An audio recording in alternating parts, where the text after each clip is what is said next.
காவல்துறையினரும் நீதிமன்றங்களும் இணைந்து செயல்பட்டால் நீதி விரைந்து கிடைக்கும். மத்திய அரசின் 3 புதிய சட்டங்கள் அறிமுக விழாவில் முதலமைச்சர் ரங்கசாமி பேச்சு.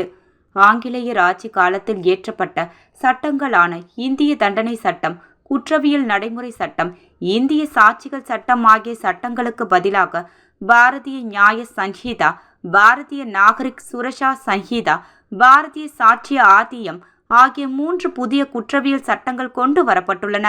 3 குற்றவியல் சட்டங்களும் இன்று முதல் அமலுக்கு வந்தன.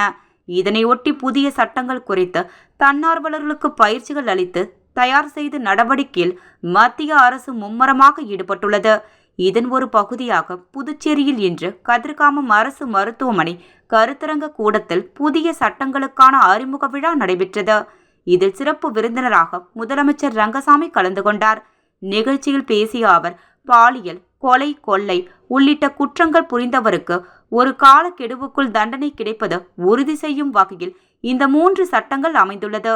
மத்திய அரசு கொண்டு வந்துள்ள குற்றவியல் சட்டங்களால் மக்கள் பாதுகாப்பாக அச்சம் இல்லாமல் வாழ வேண்டும் என்பதே உறுதிப்படுத்தப்பட்டுள்ளது. புதிய தொழில்நுட்பத்தை வைத்து குற்றங்கள் அதிகரிக்கிறது. இதனை தடுக்கும் வகையில் சட்டம் கொண்டு வரப்பட்டுள்ளது என்று குறிப்பிட்ட ரங்கசாமி, காவல்துறையினருக்கும் நீதிமன்றங்களுக்கும் இணைந்து செயல்பட்டால் நீதி விரைந்து கிடைக்கும் என்று தெரிவித்தார். உள்துறை அமைச்சர் நமச்சிவாயம், சட்டத்துறை அமைச்சர் லட்சுமி நாராயணன், புதுச்சேரி டிஜிபி சீனிவாஸ் உள்ளிட்ட அதிகாரிகள், காவலர்கள் அனைவரும் திரளாக கலந்து கொண்டனர்.